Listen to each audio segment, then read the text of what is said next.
On this week's episode of the Crushing Debt Podcast, our Crushing Debt Resolutions. So, welcome back to this week's episode of the Crushing Debt Podcast. My name is Shawn Yesner, owner and founder of Yesner Law, and I am joined remote by your financial coach, George Corbello. Happy New Year, George. Happy New Year to you too, my friend. Stumbling out of the gate here, a little too much drinking at the New Year party. But no, I'm doing extremely well, man. I'm ready for, thank you for 2024, ready for 2025. That's the, ready for a new year. And happy I'm that everybody is healthy and we're ready to go for sure. Yep, that is definitely. I always like the start of a new year because it brings that new sense of what can happen Right. in the new year. That And optimism. exactly. And it's interesting. We decided on a title about resolutions, but can I be honest? I Go. hate resolutions. Why do we let's start off on the right tip here. It's why resolutions? Why do we hate them so? Well, and so I like setting goals for myself, and Right. I like trying to figure out in advance of the year what it is that I want to accomplish. And I've already got the things set up Yeah. that I want to accomplish. But the reason I don't like resolutions is how many people actually stick to their Yeah. resolutions? It's true, and I think is it the word resolution that kind of throws it off because goals maybe having a different connotation to it. Is that what we're thinking? But yeah, the hard part is sticking to the resolutions. That's you're thinking like, oh wow, this year I'm getting that six pack. It's just I just realized it's the wrong six pack that I'm getting. So that's the seems to be the problem from that. But yeah, I think that's where a lot of people we have that negative thought in regards to what a resolution should be and how do we handle those things. So I could see that. I could see why Yeah, it's like, it's a nice dream, but right. can we achieve it? What are we doing to actually make it a reality? I think most gyms make the bulk of their money. Their Januaries are tremendous, Absolutely. They but get you, and if they're smart, they'll get you with that subscription where it takes you a year to get out of it. So right. that that would be the smart way to get that money up front. So that they make their but yeah, that's an easy one. Like you get the gym membership. But what is it at the time of the year? You're saying it's a new year. Is that what the feeling is? With the turn of the calendar, everybody feels like they're motivated. What makes this time of year so special for that? I maybe it's coming off the high of Christmas and the holidays and Okay, okay. Thanksgiving and spending time with family. I remember there's a I forget. Oh, Pete Holmes, the comedian Pete Holmes, Hmm. does a funny bit about why is it so special on New Year's. In other words, you know, on January or on April 4, that is the first time that April 4 has rolled around since the previous year. So what Right, makes January 1 so special? Is it just because we're watching the odometer of the calendar click over to the next year? And right. maybe that's what it is. Maybe it's a mindset issue. Maybe. Like I've noticed we do the same thing even with like the beginning of the week. Like, what's your beginning of the week for you? Is it a Sunday? Is it a Saturday? Is it a Monday? Because that's another thing. I feel like we gravitate to some type of turn. Like, oh, I'll start my exercise or my diet on Monday or Sunday because that's going to be the start of the week. So that's probably the best time to do it. We do the same thing mentally when it comes to the new year. Oh yeah, I'll start saving money in the new year. I'll get my spending habits taken and locked in the new year. It just I think it's a psychological thing as well, where we're just thinking like, fresh start. Yeah, I messed up. I might as well use the turn of the event to start anew. Yeah. I do. I start my weeks Sunday to Saturday are my weeks, and Okay. and typically on Sunday, what I'll do is I'll carve out a little bit of time. Maybe it's before the kids got up in the morning. Maybe it's while they're eating breakfast, whatever, and I'll plan out the next week. And I've talked about it, I think, on the show before, where Yeah. I have a journal that I keep, and so on Sunday of every week, what I do is I look from Monday to Friday of that week. what are the 6 things that I want to accomplish every day of that week? And they're not groundbreaking stuff. Sometimes it's making sure I get the kids to Cub Scouts or soccer practice. Sometimes it's making sure that I remind myself to carve out some time to read in the morning, or go for a workout, or prepare for a hearing that I know is coming up, midweek, whatever. And so it's, what 6 things am I going to do every day Yeah. that support whatever goal I want to accomplish that week? And then how does that goal that I want to accomplish that week feed into the goal that I want to accomplish for the month? And then how does that goal feed into whatever I want to accomplish for the year? And so one of the things you said is interesting, because in my journal that closed out 2024, I did have Right. enough room to get one more week in that journal. Okay. But I thought, you know what? Let me start with a clean Yeah. journal, a fresh journal. Let me get rid of that old one. Same kind of thing. I also keep A with me notebook. a notebook Yeah. that I write down stuff that I want to implement at the law firm, or stuff that I get from what I'm reading or whatever. And I had like 3, 4 pages, blank pages left in that notebook. And again, I was like, forget it. I'm just gonna start over. It's 2025. I'm gonna start over with a fresh journal. And I think it does, as much as I bash resolutions, if it gives you that head start, if it gives you that running start into the year, then I think that's a good thing. And really what we're really talking about is discipline and mindset, Correct. and how do we keep that going beyond January? Well, and I think that's so you touched upon a few of the kind of the steps, right, that we need to take. So defining what the resolution is, right? We want it like if it's getting out of debt, starting a new job, getting a new job, starting your own business, whatever it might be, having a focus is very important when it comes to the resolution. The and what does that mean? The new year going to do for you? That to be able to achieve that goal. Most of those resolutions that fail, like you mentioned, right, we set some unrealistic expectations and goals sometimes, right, something that's too broad. And what ends up happening, right, like, oh, I'm gonna bench 450 by end of January. I'm gonna lose 40 pounds. Unless we have some drastic type measures to make those happen, we're not going to achieve those in a Right. month. And a lot of times we think, oh, it's only a month, right? January. By the end of January, if it's not working, it ain't working. And I think we just need to be more realistic, like what are the goals that are going to be that long lasting throughout the year? And what are some of the goals that we have that are more realistic? You had talked about SMART goals and setting, how do you writing them down? That was such another, you snuck in another, what do you need to do to actually be really good at attaining the goals and tracking them throughout the year. Writing them down is another way of being able to see what you're doing, how you're doing, and I love the journaling, being able to write it down and see, because sometimes we think we're thinking about, like everything's in our head, but it's this mishmash of stuff. And if you Yeah. don't write it down, there's no focus in regards to the what you're trying to write down, or what you're trying to do or think of. So, I think a lot of us really need to be true to ourselves in regards to what it is that we're looking to accomplish. Hey, if you want to go back to the gym, what's the purpose? What's your motivation that's going to keep you going there forget November, keep you going there in February? And I Right. think that's what you have to try to figure out as part of your goal setting. Well, one thing that you said that stuck out with me, one thing that I thought of is, I think what you do is you celebrate the small victories. Yes. So am I going to start today and bench 450? No. But what if I Try could not start? to. What Get a if good I could spotter. start? I could try, but I'd probably crush my chest. But what if I started today and I tried to bench 100?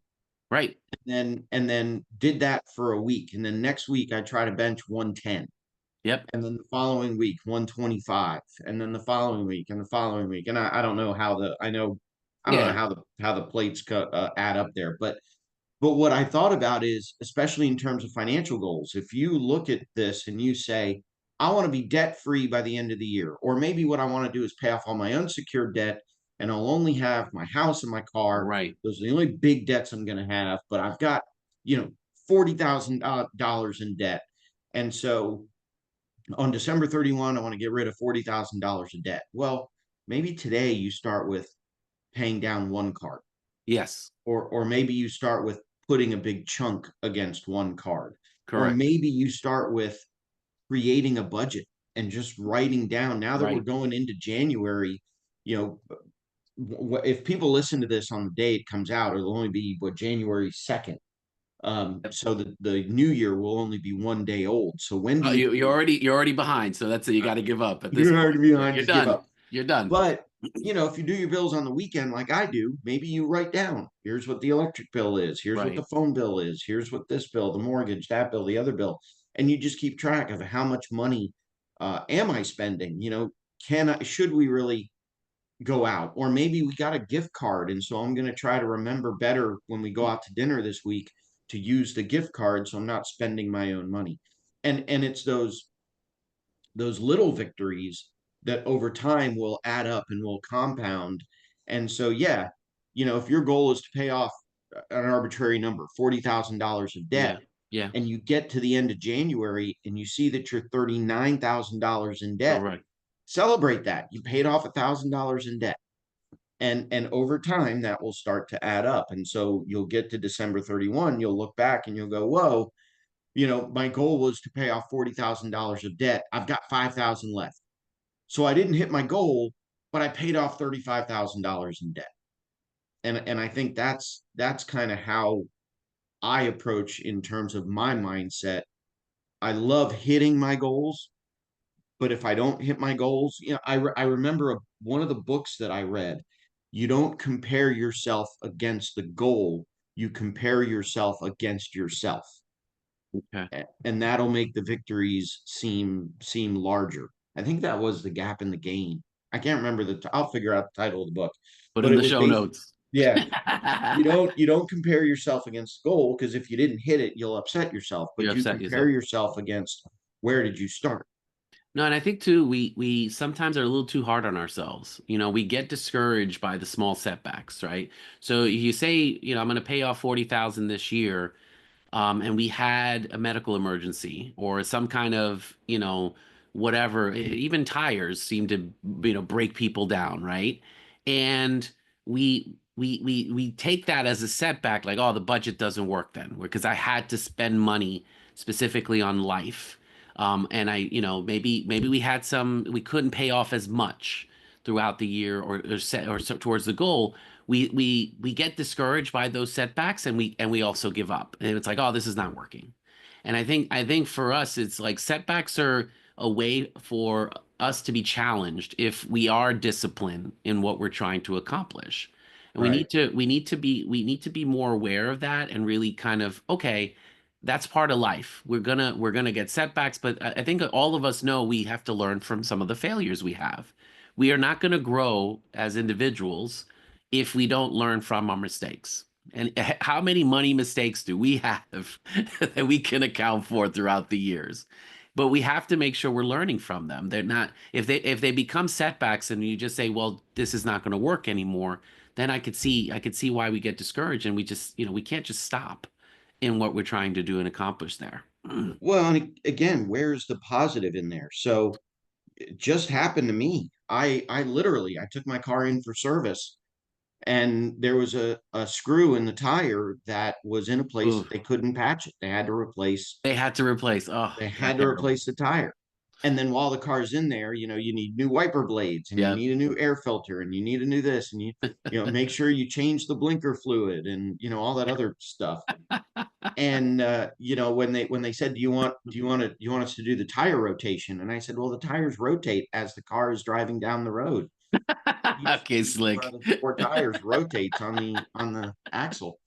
But instead of saying, oh my gosh, I had to spend X amount of dollars on a new tire, and that jacked up my budget, what if you said, hey, wait a minute, I've been doing good throughout the year. I was Hmm. able to save up an emergency fund. That's what it's for. I dipped into it, and now I just rebuild the emergency fund. It's okay. Yeah.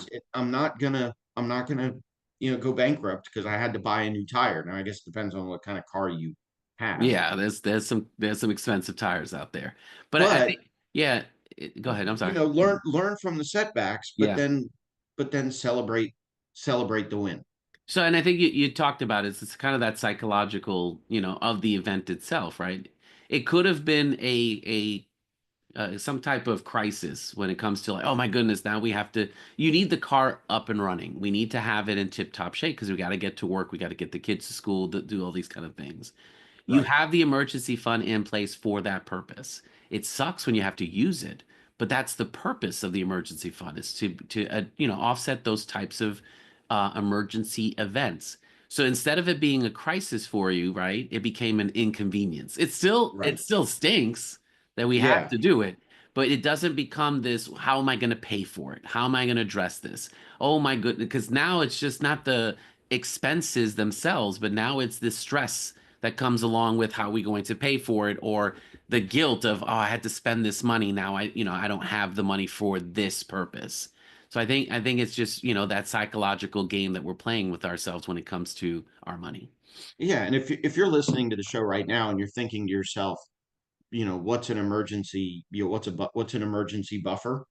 Maybe that's your first There's your resolution. goal. Maybe that's your Hmm. first goal is to save up, $500, $1,000. I think what is it? The average US citizen or the average American has something like or could not afford like a $400 It's Yeah, I think it's like emergency, something like that. 68%. It went up where 68% or 70% of Americans today could not afford a $400 whatever emergency, any type of medical, car, anything like that. $400 would put people into a crisis. Right. And So that's your first, right? That could be your first. Let's avoid a $400 crisis in right. 2025. So there's actually I typed in here how much of an emergency fund should I have is what I Oh, typed good. in on the internet. NerdWallet has an emergency fund calculator. Um, the interwebs say 3 to 6 months of expenses, Yes. which again, great, yes. But why don't you start with Start 1 month? with start with 1,000. Once you Right, hit the 1,000, start with 500 because not most people have the five. So let's not be a statistic, right? And be 500. Then you get it to double it to 1,000. right, Then you go to 1 month. Then you go to 2 months. Then you go, because again, it's this progression. I always look at it as we need something that we can see the milestones in the savings, in getting the debt paid off, right? Right. You want to pay off. It's the same thing. You need the small wins to keep you motivated. And I right. think because when we say 3 to 6 months of expenses, you're like, wait a second, that's crazy. How am I gonna ever get to that point? That's where you get like awestruck with the goal. And what I'm saying to you itself, as I agree, if you've never saved at all, start with $25. Get yourself convinced that you can do this. Then you work your way up to the ultimate goal. Because I think it was who's the guy? Henry Ford, right? He says you can't save your first thousand. It's blah blah blah if you can't save your first dollar, something like that. It was some Right. kind of. So I think you have to start small with your goals and then work your way up to some of the bigger things when it comes to your money. Yeah, the other saying that I like is how do you eat an elephant? One One bite bite at at a a time. time. That's So it. don't worry about saving 1,000, worry about saving 10, Yeah, you know. exactly. And so it's interesting. I put just some made up numbers. I went to this NerdWallet website and I put in some numbers. And based on the numbers I put in, it says I need an emergency fund of almost $31,000. Wow. Okay. But the interesting thing here is it says, are you able to save that amount? No, I can't save anything, let alone this amount. Not sure. I need to cut corners elsewhere. Hmm. Or, yes, this is a reasonable number for me. What stuck out was that second option. I need to cut corners elsewhere. And so I think that's another great financial lesson in terms of if you're looking at this saying, okay, you guys are saying to save up $1,000 Yeah. emergency fund and to start with $10 and I can't save up $10. Well, are you bringing your lunch to work every day? Right. Are One. you going to Starbucks every day? That's Are another you opportunity. you know where where can you tighten the belt a little bit to say, I can give up this Yep. and I can save $10 over here for that. Start there. I mean, a lot of times too, if we have, I mean, if we have a rental or we're having a house, right? I guarantee you, most of us have a storage where there's stuff we don't use anymore. And Right. there's opportunities to throw things on eBay, do a garage sale. You will make money from that standpoint, and that money you use to be able to start funding your savings. So I think it's just different ways to think of things. We just have to think a little differently on how we want to start this journey. Don't Right. make obstacles when they're not there yet. We're already making reasons this is not going to work. Why don't we try something different to be able to make it work? And I Yeah. think that's what we want, what we're trying to say here. I mean, one of the other sayings that I really love is that, you want to, you shoot for the moon. You may not hit it, but you may hit, the star, or shoot for the stars. You may not hit it, but you'll hit the moon. Right. In other words, you'll accomplish something. Yes. Set your goals, set your sights, go for it. You'll accomplish something. And No, and I so I, think I love that. I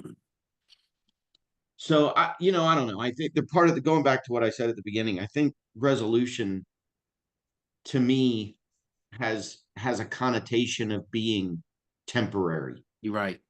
Where if you say it's a goal, it's a desire, it's a want, it's a need, that to me has a little bit more permanency than a resolution, which is I think why I don't like resolution.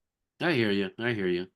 I mean, I think we need to we want to change the meaning a little bit, and I Right. think what we're saying to you, the listeners itself is really to think of it a little differently than just something that's temporary. It's more of this is the new lifestyle, this is the new change, this is the new habits that we're going to implement in order for us to actually make these things a reality. The one Here's thing an that, go ahead, man. here's an interesting, real quick. Here's an Yeah, yeah. interesting statistic. I said, how much do most Americans have in savings? That's dropped. I know that's gone down over the years, but go You, ahead. you want to guess what the number is? On average, now does this include like retirement savings or just savings? Because there is a You know what? difference. Good question. I don't know. All right, so It's I'll say if it includes retirement savings, maybe 50,000. Yeah. So let me double check here. The average American family has $62,400 That's ten about right. dollars in transaction accounts, and Okay, so that's it's as not of even 2022. That's not even right. That's not retirement. That would be just overall. That's pretty good then if you Yeah, saying, overall savings, maybe CDs, things like that. But I'd yeah. imagine that there's a lot of rich folks pulling that number high. Well, and here's the other thing. So it broke it up by age. Yeah. Under 35, the average balance is 20,500. From 35 to 44, it's 41,500. Okay. 45 to 54 is 71,000. 55 to 64 is 72,000. Interesting, it's only $1,000 difference between those two age groups. Right. 65 to 74 is 100,000. And then 75 or older, it drops to 83,000. Interesting. I wonder if the what's the standard deviation of that? Yeah, no, I don't do math. Interesting enough. But no, again, that seems if it's not including retirement, that seems high because a lot of people seem to be in that bucket where again, how do you then get 60% plus of people not affording a $400 emergency? So there's Yeah. a disconnect there somehow that I'm not Un- not seeing. Now, what it could mean is, for example, if someone has a lot of money in the stock market, for example, Okay. in a money market account. Well, yeah, I mean, I guess if I had a $400 Sold that you expense, I could. could liquidate some stock. Sure, sure. But then what are my capital gains going to be? What are my taxes going to be? So it may be that a lot of these accounts people are adverse to touching or liquidating. Makes sense. Makes sense. All right. Well, I mean, definitely the numbers are a little, they're worrisome. So I think for us, we're not asking like let's compare and let's be better or any of those kind of things. I think what we're just trying to say here is, what look at your situation and seeing what can we do differently. Yeah. Let's start small from that standpoint. And Let again, me don't worry about these numbers because I found these numbers on the internet, which means they must be true. they must well, let me give one resolution that I think most people, I think we get ourselves into trouble itself, but if we're going to change our situation for 2025, for me, obviously building an emergency fund, get a budget, all those things. But I think if we're going to try to make progress, no new debt. Impulse, Yeah. try to resist or reduce the impulse spending when it comes to certain purchases.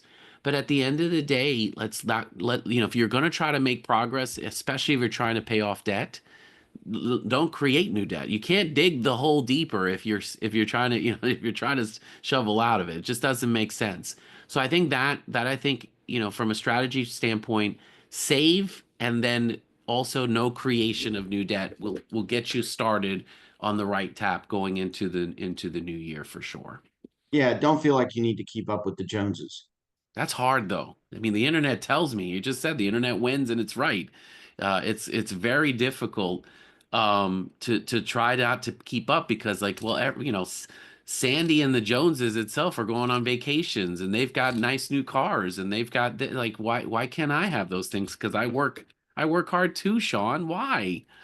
Why? Because people post the best of what they're doing on social media. They don't post about the fights and the sicknesses and well, some of them do, but they don't post about all that other stuff. So just understand that what you see on social media is the best Yeah. foot that people are going to put forward. And so, it's interesting because the person that posts on social media about how great their life is probably looking at your life saying, I wish I had some of what you have. And Right. so I would, I don't know, I don't put much stock in social media. I would agree. I think, it's one of those just be cautious. Obviously everybody has a story to tell. They want you to see a specific angle to the story as well. So yeah, I'm traveling, I'm doing this, but you're right. You don't know what's happening behind the scenes. Some of the common concerns or issues are still there when it comes to especially money situations. So I would tend to agree with you there. But yeah, I would say stay away from the Joneses, stay away from I wouldn't say stay away from the internet itself, but I think it's just more, focus on yourself, your family, the growth that you guys want to make in 2025. How does that look? And then really, what are some of the things you're looking to put in place to actually make those Yeah. things a reality? I think that's the big thing. And if you want to share any of those with us, feel I would free agree. to. And What are your resolutions, right? yeah, we'll continue to share our resolutions. You all can hold us accountable. We'll hold you accountable. I think for me, it was, yeah, um, I did have to dip into savings in order to pay for my son's bar mitzvah. So I think my Mhm. biggest goal, my biggest resolution for this year is just to rebuild that fund. Rebuild that savings account so that if I need it, it's there. That anytime when we talk about savings, emergency fund, sinking funds, anything that we have that has a purpose, when the money is depleted for whatever reason, you stop on your journey and make sure that we focus on re-establishing that account as well. Because Right. I think most of us get into trouble where it's like, yeah, I saved 1,000 or 3 months. We use it and don't realize that we have to rebuild it because life is funny where it's, yeah, things could happen in cycles and whatever that event happens, it'll happen again. Something else will happen that will require that funding itself. So I think that's the mentality. You got the right mentality. It's like, okay, let's focus, build that emergency fund, build that savings account back up because we know there'll probably be another big party and big gathering that we need to be ready for and save for in the future. So that's going to be the thing for all of us. Yeah. Great Exactly. advice. And I love the accountability word. I think at the end of the day, you have your plans, you do what you need to do. But I think have someone you can have accountability with, whether it's family, if it's a friend, Social media does have good communities. Even the Crushing Debt community itself is available for that standpoint as well. And of course, you have a financial coach here that can help you really provide that guidance and that personalized guidance through There your you go. journey going into 2025 as well. Where if it feels hard when it comes to financial literacy, get someone who can help you not put something together that makes sense for you, but then hold you accountable to make sure you get yourself moving forward on the right path. Little Exactly. plug there, but I'm gonna I gotta toot my own horn a little. A little plug for your friendly neighborhood financial coach. So Love it, man. meanwhile, And then I would say some good promotional, requirement, some things for you too. There's a great book, the Crushing Debt book itself. I know is available. I know you have a free give, free one that's there's available. the Crushing Debt book, there's the Become Debt Free book. There One you of go. my, I'm not going to say resolution, but one of the things that I may want to do in 2025, I don't know, maybe 2026, maybe combine those two, combine Crushing Debt and Become Debt Free, update them, because Crushing Debt, Sure. gosh, the book Crushing Debt is probably about 8 years old now. Oh boy. So combine those two books into a more comprehensive book for 2025 or 2026. I I don't know. like it. Maybe I'll make that a goal. We'll see. Revise it. I imagine that, technology 8 years ago was a little different than what you're doing today. So there may be new opportunities to be able to crush your debt. So yeah, I like Exactly. the idea. I like the idea. Well, there you go. Exactly. You But heard it first. There's a goal that being set here. That there's a goal. But so anyway, I think that will, before I commit myself to do anything else in 2025, I think we probably will put an end to this week's episode. Again, Happy absolutely New Year. I hope everybody had a happy holiday. I hope everybody has a happy New Year, has a tremendous 2025. many One of the blessings. one of the things we may want to do in 2025 is put a little bit more focus on our Patreon page, Mm, patreon.com/crushing debt. Use that to do some other things for our community, for you all. Again, I want to mention a Happy New Year, Merry Christmas, and a Happy Hanukkah to our friend and sponsor, Sam Cohen. If you're an attorney or title company, you need malpractice coverage, reach out to Sam at attorneysfirst.com. I have also restarted or reformed my PanCan team to raise money for pancreatic cancer education and awareness. And so that is I have it in the show notes. It's My Legacy '08, I think is the name of the team, or My Legacy 8. But again, I'll put that in the notes if anyone wants to contribute to that. That would be appreciated. All of that money goes to the team in honor of my late wife and helps yeah. raise money for pancreatic cancer awareness and research and education. So Happy New Year. Happy New Year to you, to the listeners, everybody. We're going to start off strong. Let us know as the year progresses how you're doing for sure. We'll keep you posted itself, and we'll do a mid-year check-in and see how everybody's goals are doing this year. I don't want to upset Shawn here, but no, appreciate you, brother. Thank you so much for still having me for another great, glorious year, and looking forward to what the new year brings us as well. Yep, we got a lot of interviews coming up in January, so look forward to those. And other than that, we hope you have more month at the end of the money rather than money at the end of the month. Happy 2025, and we'll talk to you in next week's episode.